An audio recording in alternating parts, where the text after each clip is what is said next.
the Composers, Authors and Publishers Association, CAPASSO, is proudly celebrating its 10th anniversary this year under the theme A Decade of Protecting the Beat, established with the mission to safeguard the rights of music creators in South Africa. CAPASSO has been instrumental in promoting fair compensation and equitable treatment for composers, songwriters and music publishers alike. The theme encapsulates CAPASSO's commitment to not only uphold copyright laws, but also to adapt to the rapidly changing landscape of the music industry. And so to chat a little bit more about how, creatives can protect their work is CAPASSO Legal Counsel Thando Phillison. Thando, good morning, and thank you for your time on the SABC at this hour. Good morning. Thank you for having me here today. The initiatives thus far, 10 years on, talk to us about what CAPASSO has been embarking on, perhaps to ensure that rights are protected. Okay, thank you. So I've been with CAPASSO for 6 years. In December, I'll be 6 years. And it is such an honor to be part of an organization who has imprinted itself globally, not only in Africa, but on a global spectrum. What we've seen at CAPASSO, the milestones that we have seen that have completely changed the landscape of music consumption. We all know that back in the days, music was consumed on your CD or your USB or your cassettes, but we see the shift that it was streaming. And when it was coming, people were uncomfortable because it was such a new thing. But CAPASSO, in that uncomfortableness, they saw an opportunity to say, this is a platform where musicians can earn money, where we need to be at the forefront and not allow perhaps international organizations to come and do what we as South Africans, as Africans, can do ourselves. So what we've seen CAPASSO did in the past 10 years, it is the only CMO in the whole of Africa that is collecting what is called digital royalties. We collect royalties from your Spotify, your Deezer, your YouTube, your Facebook. We collect it. And what we've done in the past 10 years, we've created what is called a hub, a digital hub, where it encompasses every other country within Africa, to say that when a Spotify comes, when it comes to licensing digital royalties, CAPASSO is the go-to hub that they go to, and we ensure that wherever the royalties are being exploited within Africa, outside of Africa, our footprint is there, the CAPASSO brand is there.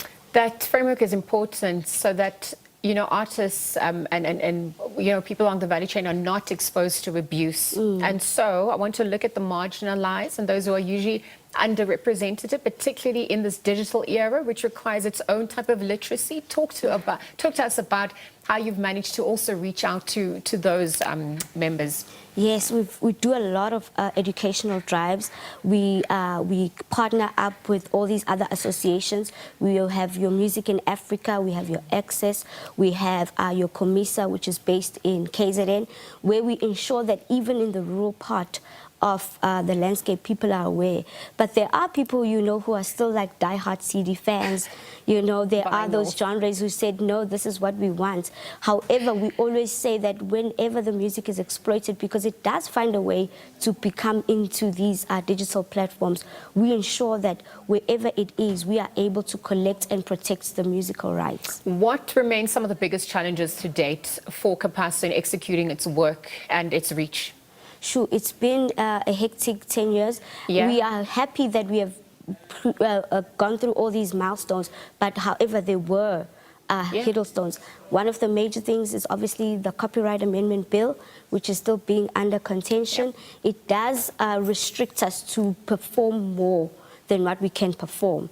But however, we are always just trying to lobby and always trying to fight and make sure that, wherever we can, we are able to collect those royalties wherever they are being exploited. Because the feedback as well is important. So how do you incorporate that, especially from your members over the past 10 years?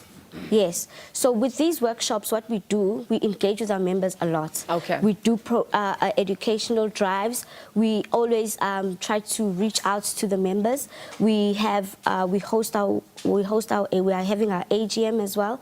And on our social media, you'll see that it's more educational more than anything. Also, because we are part of a global confederation of CSAC, which stamps CAPASSO as its society to be trusted, because of we are in par with the international practices of a CMO.